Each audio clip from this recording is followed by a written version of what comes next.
राज्य शासन द्वारा लोगों की समस्या के निराकरण के लिए प्रत्येक जिला मुख्यालय में कलेक्टर जनदर्शन का आयोजन प्रत्येक सोमवार को रखा जाता है, जहां अपनी फरियाद लिए लोग अपने जिलाधीश के समक्ष पहुंचते हैं।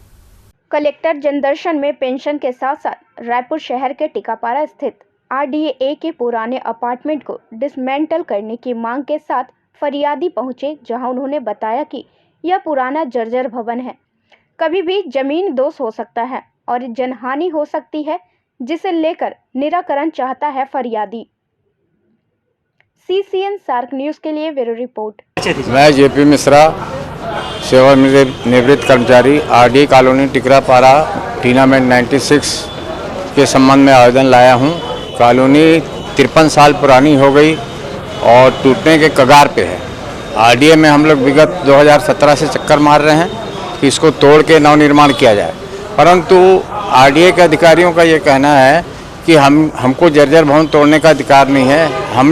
हमने 3 चिट्ठी लिखा है 2018 में, 24 में, 23 में, लेकिन आज तक निगम तोड़ नहीं रहा है।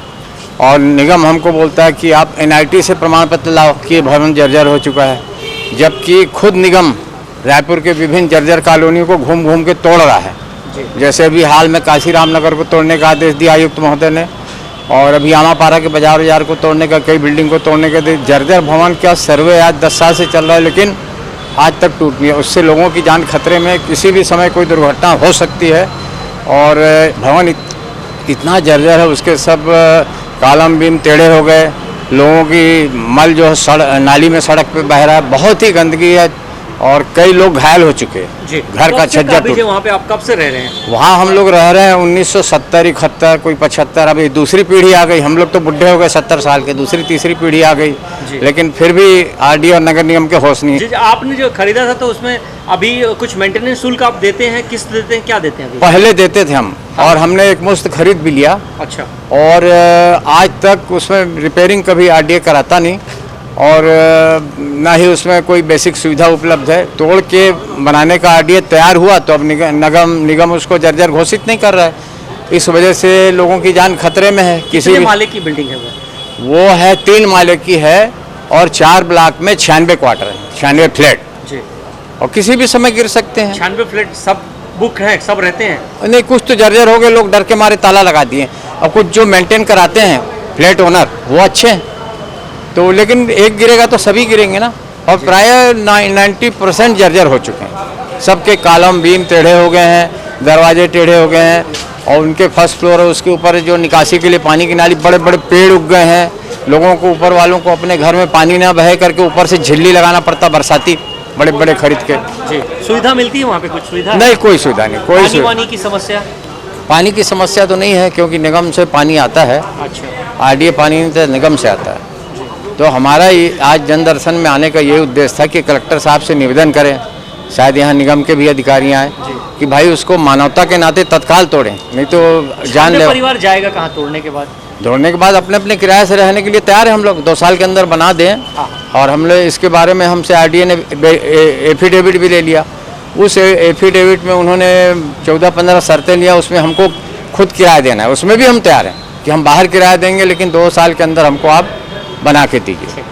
और अब तोड़ के प्रस्तावित है 7 माले की बिल्डिंग, तो हमको 2-3 माले में जैसे IGTs हम रह रहे हैं, पुराने हमारा रेसिडेंट एसोसिएशन है, हमको उसी के मुताबिक दिया जाए। पहले वाले ग्राउंड फ्लोर वाले को फर्स्ट दिया जाए और सेकंड को थर्ड, ऐसा कर हम तैयार। भले बढ़ जाए। हाँ, बढ़ जाए। जी जी। मैं अब्दुल सलीम, जनपद पंचायत धरसीवां, सेवानिवृत्त कर्मचारी, 2 साल से रिटायर हुआ हूँ और 36 साल मैंने सेवा किया। निराश्रितों को पेंशन दिलाना, शहर और ग्रामीण दोनों किया, बहुत सारे योजनाओं का काम किया। उसके बाद 30 जून 2022 में रिटायर हुआ हूँ। कम से कम 100-200 आवेदन मैं संबंधित विभाग को दे चुका हूँ। उसके बावजूद भी मतलब उसमें कार्रवाई नहीं हो रहा, पेंशन नहीं मिल रहा है। और आरंग, फिंगेसर और महासमुंद वाले को पेंशन स्वीकृति दी गई है, उनके कर्मचारी को पेंशन मिल रहा है। और मैं उसका आदेश भी कलेक्टर साहब और मुख्यमंत्री जी जनदर्शन में भी दिया, तो उन्होंने अनुशासन भी दिए थे कि अब पेंशन मिलना शुरू हो जाएगा। उसके बावजूद भी मतलब कोई कार्रवाई नहीं हुई और मेरे को पेंशन नहीं मिल रहा है। बहुत परेशान हूँ मैं। और ये उम्र में क्या किया जाए। कितने दफ़ा आप कलेक्टर जन दर्शन में आ चुके हैं? जन दर्शन में कम से कम 7-8 बार आ चुका हूँ और कमिश्नर महोदय को भी 7-8 बार दिया हूँ। जन दर्शन में आने से कुछ फ़ायदा नजर आया? बस आश्वासन मिलता है, कार्रवाई नहीं होती। अच्छा, फिर आगे क्या करेंगे आप? अब आगे क्या करूँगा, मतलब बेरोजगार हो गया हूँ समझो। अब ये उम्र में क्या करूँ मैं? अब ये उम्र में मैं किस तरीके से चल रहा है मैं जान रहा हूँ। अभी 2 बच्चियाँ, मेरा शादी भी नहीं हुआ है, उनकी पढ़ाई ख़त्म हुई है और ले दे के घर चल रहा है। जो पैसे मिले थे उसमें घर बना दिए, पैसे ख़त्म हो गए। थोड़े बहुत मिले थे पैसे, मतलब वो तो पेंशन मिलता तो जीविका चलता। जी, आपकी तनख्वाह से भी तो पेंशन के लिए कटा होगा? हाँ, पेंशन फंड में हमारा तनख्वाह से कटा है और जनपद पंचायत फंड में जमा है। 1.5 करोड़ रुपये जमा है, मेरे को बताया वहाँ के सीओ ने। अगर ये स्वीकृति देते हैं तो वो तैयार है देने के लिए, लेकिन हाथों में है ये कलेक्टर महोदय और जिला सीओ के हाथ में, क्योंकि इन्होंने आरंग और फिंगेश्वर को स्वीकृति दी है और सीओ जनपद पंचायत महासमुंद ने 2023 में श्रीमती लवलीना शर्मा को पेंशन स्वीकृति दी, जिनको पेंशन मिल रहा है, तो मेरे को भी मिलना चाहिए। मैं चितरंजन चंद, पिताजी का नाम स्वर्गीय श्रीपति चंद, उम्र 74 साल, पंडित राई महात्मा गांधी वार्ड का निवासी हूँ। क्या समस्या लेके आए यहाँ पे? अतिक्रमण के संबंध में पूर्व में भी जिलाधीश महोदय को पिछले तारीख तो मुझे याद नहीं है, पिछले तारीख को जन दर्शन में वो दिया था। इन्होंने निर्देशित किया एसडीएम को, एसडीएम पटवारी को भेजा। पटवारी गली में आए तो गली में पटवारी के सामने पिंकी पीटर और उसका भाई राजा द्वारा मेरे बाइने हाथ में काटा और उससे मारपीट की। थाने में जाने पे थानेदार FIR भी नहीं किया और मैं बेहोशी की हालत में मेरा छोटा भाई मेकाहारा लेके गया।